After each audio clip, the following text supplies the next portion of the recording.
Здравейте, здравейте всички, които искате да изкарате много пари. Сега е момента, от вас се иска просто да познаете коя е думата и да приберете 500 лева. Вече станаха 1300, моля ви, вдигнете слушалката, обадете ни се и кажете коя е правилната дума. Само за една дума. Погледнете я добре. Много е лесна. А парите са вече 3500 лева. 3500 лева за този, който ми се обади и каже коя е думата. Хайде, няма ли кой да звънне? За Бога, обадете се, аз съм тук в такава хубава рокля да ви привличам вниманието. Чакам да се обадите да чуя вашия глас и точният отговор. На какво прилича това, никой не се обажда? Моля ви, ще ги загубим. Не искате ли да спечелите вече 4900 лева? Вижте добре тази дума. Тя ще ви донесе много повече. 7800 лева. Малко да ви помогна. Значи, това е много известна една, общо взето да кажа, една мръсна дума. Мръсна, ама парите са вече 9000 лева. Обадете се, и те са ваши. Обадете ми се, чакам ви. Стига толкова. Хайде сега. Сега ще ви кажа следващата цена. 53 000 лева. Не може да не звънете. Сега е момента, звънете веднага, защото не е за изтърване. Това е една сериозна сума. Всички трябва да разберат, че това е една сериозна сума и само заради една дума не си струва да я загубите. Мръсни пари ви дава тази уникална възможност. Аз съм тук заради вас, обадете се, звънете. Хайде, хей ти, който ме гледаш отсреща, не дей така.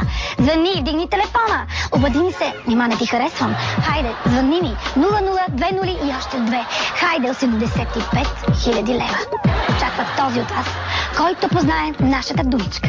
Очаквам телефона да звънне и някой да се реши всички проблеми в живота. 100 000 лева! Боже, не мога да повярвам. Наистина ли ще дадете тези пари?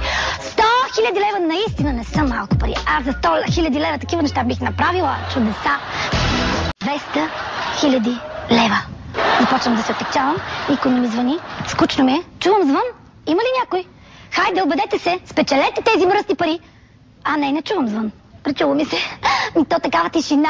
Вече ми се причува, че нещо звъни. Ох, извинявайте. Коя е тази доста мръсна дума? Тя може да ви изцапа, да ви притесни, защото обикновенно така е натъпкана до дупка. 300 000 лева. Добре, хайде, 300 000 лева. Няма ли да звънете? Ало? Ало? Имаме зрител. Ало? Ало, вие се свързахте с мръсни пари. Здравейте! Аз съм тук заради вас. Кажете думата и ще спечелите 415 000 лева. Те ще бъдат ваши. Само кажете думата. Ами, малко ми е неудобно. Неудобно, но парите са вече малко след половин милион. Как ще ви е неудобно? Кажете само думата. Ами, думата е говна. Ама господине, моля ви, откъде ви хрумнате? Но това не е вярно. Как може да си помислите, че ние ще дадем тази дума? Ние все пак сме в национален ефир. Току-що изгубихте 675 000 лева.